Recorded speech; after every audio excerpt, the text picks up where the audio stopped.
अस्सलाम वालेकुम गाइस, आज हम अपनी क्लास नंबर 11 स्टार्ट करने वाले हैं और आज का हमारा टॉपिक है how to use style option in Word के। स्टाइल ऑप्शन जो है हमारे पास जो MS वर्ड के अंदर यहाँ पे ऑप्शन आ रही होती है, ये स्टाइल का पूरा ग्रुप है और उसके अंदर जो ऑप्शन है वो भी स्टाइल से रिलेटेड है। इसको आज डिस्कस करने वाले हैं हम। ठीक है गाइस, स्टार्ट करते हैं आज का लेक्चर अपना। तो यहाँ पे मैंने कुछ पैराग्राफ टाइप कर दिया है। देखें, आप कोई भी पैराग्राफ लिखते थे और आपको यहाँ से मैंने उसकी फॉर्मेटिंग बताई थी। आप उसको बोल्ड, इटैलिक, अंडरलाइन कर सकते हैं और उसका कलर वगैरह भी चेंज कर सकती हैं।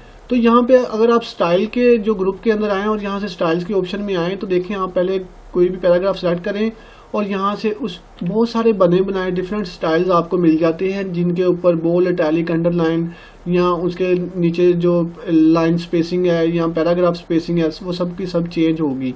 ठीक है, तो यहाँ पे आपको डिफरेंट बने बनाए स्ट्रक्चर जहाँ पे मिल जाएंगे। तो ये देखें, यहाँ पे किसी ने बना के ये स्टाइल दिया हुआ है।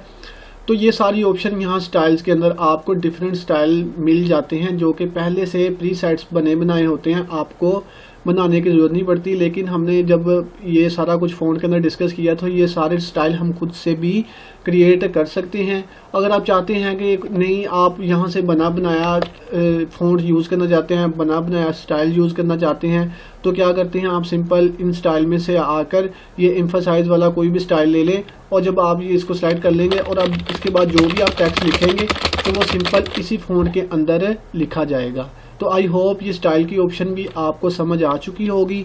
इंशाल्लाह मिलते हैं अपनी नेक्स्ट वीडियो के अंदर। तब तक के लिए मुझे इजाज़त दें। अल्लाह हाफिज़।